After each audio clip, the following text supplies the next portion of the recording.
এই রমজানের ৭০ থেকে ৭০০ গুণ সম্মান বেশি। এই লাইলাতুল কদরের গুরুত্ব হাজার মাস থেকে বেশি। এইটার কারণ হচ্ছে এই মাসে কোরআনুল কারীম নাজিল হয়েছে। শাহরু রমাদানাল্লাযী উনজিলা ফীহিল কুরআন হুদাল লিন্নাসি ওয়া বায়্যিনাতিন মিনাল হুদা ওয়াল ফুরকান। আল্লাহ বললেন এটা রমজান মাস, এই মাসে আমি কোরআনুল কারীম নাজিল করেছি।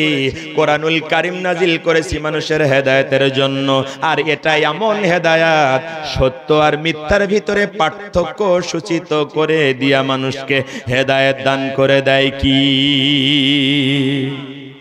কোন জিনিস? কোন জিনিস? ওই কোরআন আমাদের কাছে আছে না নাই? আছে না নাই?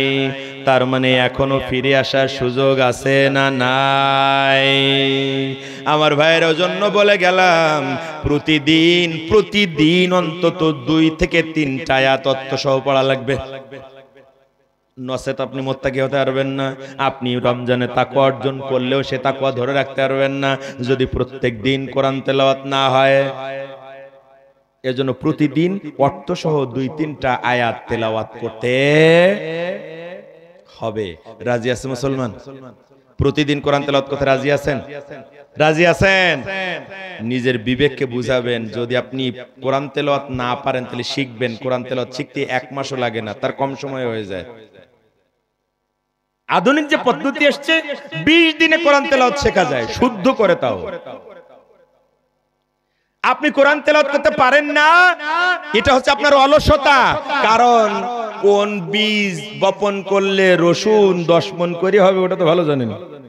কোন পানি দেয়া লাগবে, কোন সার দেয়া লাগবে, কখন বীজ দেয়া লাগবে জানেন না? জানেন না? ধানে কখন কি দেয়া লাগবে জানেন না? জানেন না? তো এইগুলো কঠিন কঠিন সব শিখে ফেলাইছেন। আর কোরআন হচ্ছে একটা সহজ জিনিস, ওইটা আপনি পারেন না। তার মানে বোঝা যায় আপনি আসলে অলস, আপনি চেষ্টাই করেন না।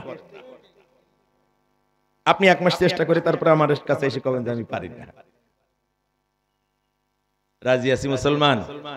কেন কোরআন পড়তে হবে? তার কারণ হচ্ছে কোরআন আপনার জন্য সংবিধান। কে বানিয়েছেন? কে সংবিধান বানিয়েছেন?